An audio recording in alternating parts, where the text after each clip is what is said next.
The Lotus Seed by Sherry Garland, illustrated by Tatsuro Kiyuchi.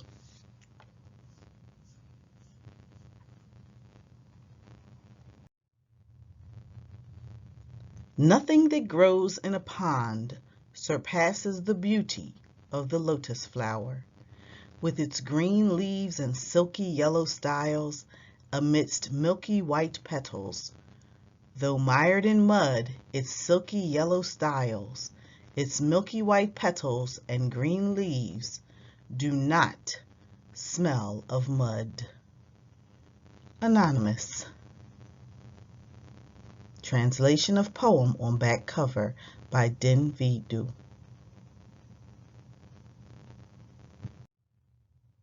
My grandmother saw the emperor cry the day he lost his golden dragon throne. She wanted something to remember him by, so she snuck down to the silent palace near the river of perfumes and plucked a seed from a lotus pod that rattled in the imperial garden.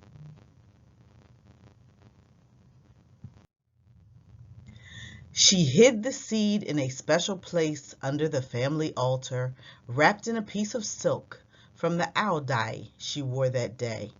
Whenever she felt sad or lonely, she took out the seed and thought of the brave young emperor.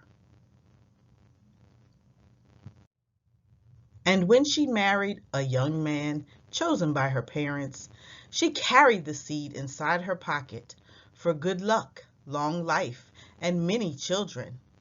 When her husband marched off to war, she raised her children alone. One day, bombs fell all around, and soldiers clamored door to door. She took the time to grab the seed, but left her mother of pearl hair combs lying on the floor.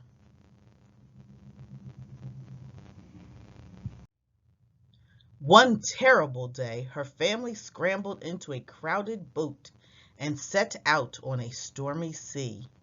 Ba watched the mountains and the waving palms slowly fade away. She held the seed in her shaking fingers and silently said goodbye.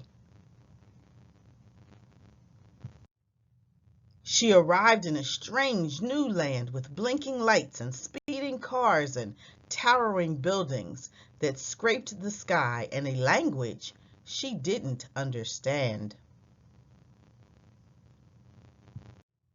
She worked many years, day and night, and so did her children, and her sisters, and her cousins too, living together in one big house. Last summer, my little brother found the special seed and asked questions again and again. He'd never seen a lotus bloom or an emperor on a golden dragon throne. So one night he stole the seed from beneath the family altar and planted it in a pool of mud somewhere near Ba's onion patch. Ba cried and cried when she found out the seed was gone. She didn't eat, she didn't sleep, and my silly brother forgot what spot of earth held the seed. Then, one day in spring, my grandmother shouted, and we all ran to the garden and saw a beautiful pink lotus unfurling its petals, so creamy and soft. "It is the flower of life and hope," my grandmother said.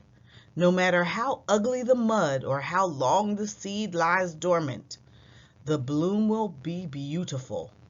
It is the flower of my country."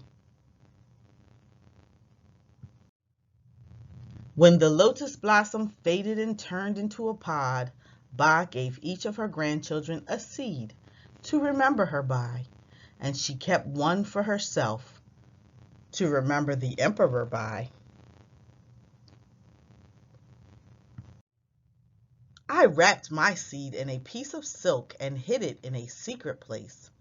Someday I will plant it and give the seeds to my own children and tell them about the day my grandmother saw the emperor cry.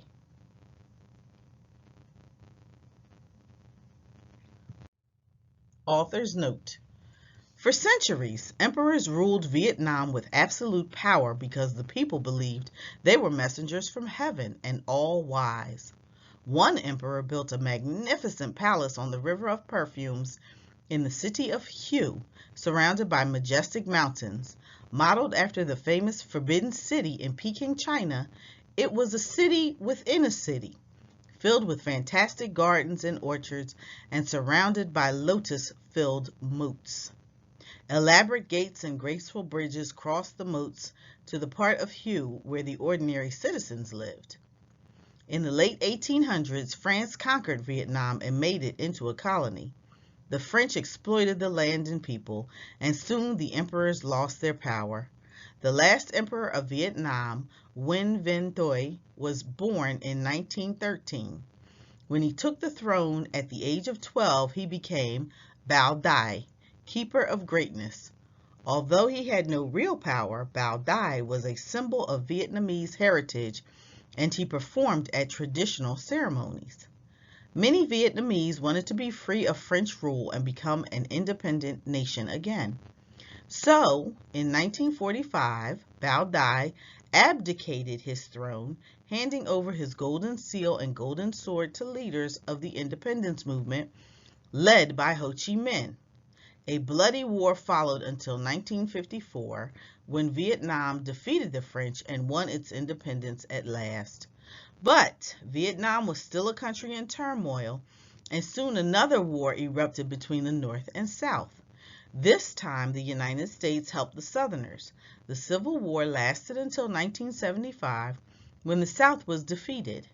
As the conquering Northern Army swept down, about 1 million Vietnamese fled by way of boat.